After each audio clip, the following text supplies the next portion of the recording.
જો હવે આવ્યો આ હવે 7 નંબરથી તમે વિચારો. તમે આ વિડીયો કોઈ સીબીએસઈ વાળાને મોકલે ને તો એ તમને ધન્યવાદ કહે. इसको भेजिए. કેમ કે એ લોકોને એવું બધું બહુ હોય. बची गई थी एकदम.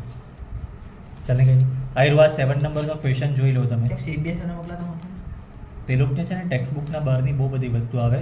આવી વસ્તુ એ લોકોને 1 માર્કમાં પૂછી લે. સ્ટાન્ડર્ડમાં બી બધું આવી જાય, એમસીક્યુમાં બી આવી જાય બધું કોઈ વાર. એટલે અમુક લોકો લોજિકથી નહીં કરે ને એમ જ કરવા જાય ને તો પછી બહુ વાર લાગે. તમે હમણાં મેં તમને ખાલી લોજિક શીખવાડી દઉં. લોજિક હું મેં 2-3 વર્ષ પહેલાં કરેલું હતું, હવે મેં ભૂલી ગયો છે, પણ જોયું ને યાદ આવી જાય ગઈ. તમે છે ને એટલે આમાં શું કરવાનું છે, find point on x axis. X axis પર પોઈન્ટ ફાઇન્ડ કરવાનું છે. જો મેં પહેલાંથી છે ને જેટલું કામ હોય એટલું જ ડ્રો કરતો છે. પછી એમાં શું છે, ઇક્વિડિસ્ટન્સ ફ્રોમ આ કયો પોઈન્ટ છે?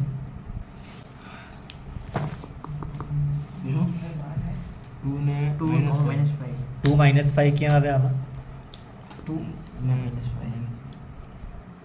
આયરો આ પોઈન્ટ. અને બીજું પોઈન્ટ કયું છે? -2 ને 9. -2 ને 9.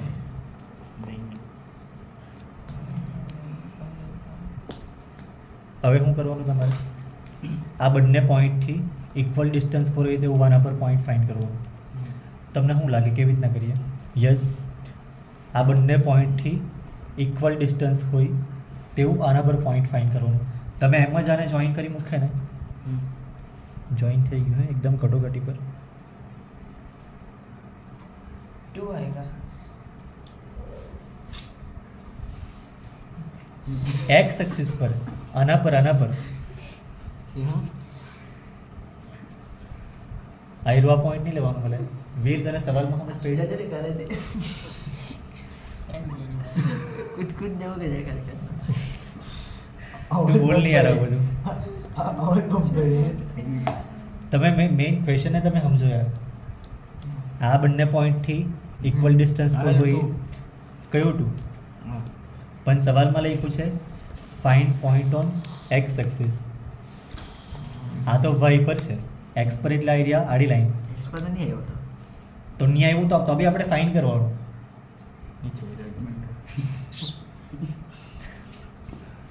ફાઇન્ડ કરવામાં જરાક વાર લાગે. તમને કેવું લાગે આ બંને કરતાં બંનેમાં ઇક્વલ ડિસ્ટન્સ વચ્ચે કયું પોઈન્ટ આવે?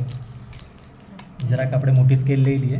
मन लगा 1 पर जा है थोड़ा बाजू में था એટલે આ એરિયા ડિસ્ટન્સ કેટલું છે ટોટલ અહીંયાથી? 16 કેટલા છે? કા 16? 14.5. 14.4 કે 14.5 ની આસપાસ છે. 14.6. 14.6 નું અડધું કેટલું આવે?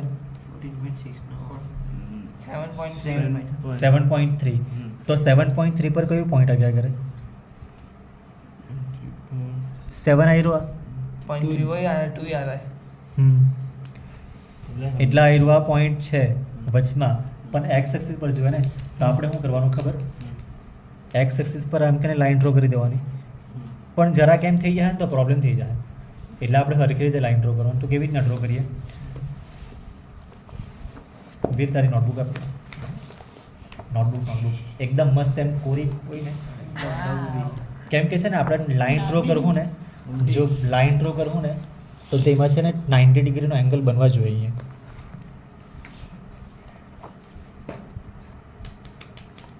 આવી રીતે જો આ 2 પરથી મારે લાઈન ડ્રો કરવાની છે ને, આ હરખું લાઈન પર આવી ગયું છે ને આયરુઆ. જો જોઈ લો આયરુઆ.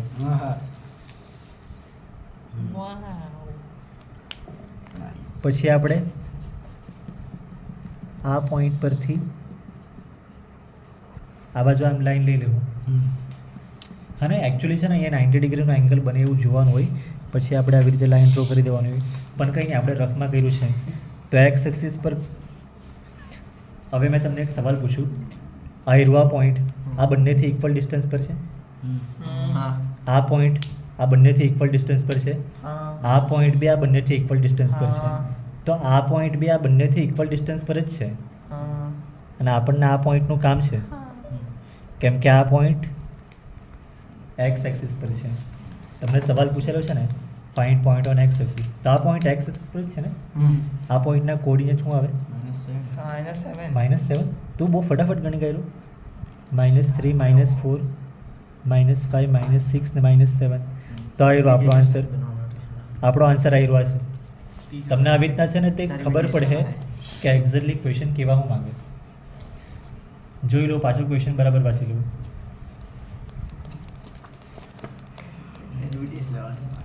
તારી કેમ નહીં લેવાની તું અમે તો તું બરાબર તું સુજલ બરાબર વાંચે ને તો અમે તને પછી પાછું બરાબર જવાનું ટ્રાય ગયું કરીએ.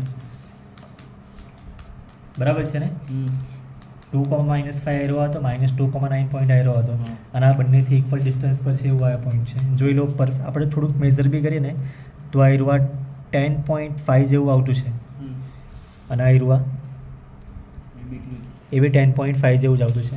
એટલે આ એકદમ પરફેક્ટ આન્સર આવી ગયો છે. અને આમાં કોઈ ફોર્મ્યુલાનો યુઝ નહીં કર્યો મળે. આપણે ખાલી લોજિક ને દિમાગને જે હોય તે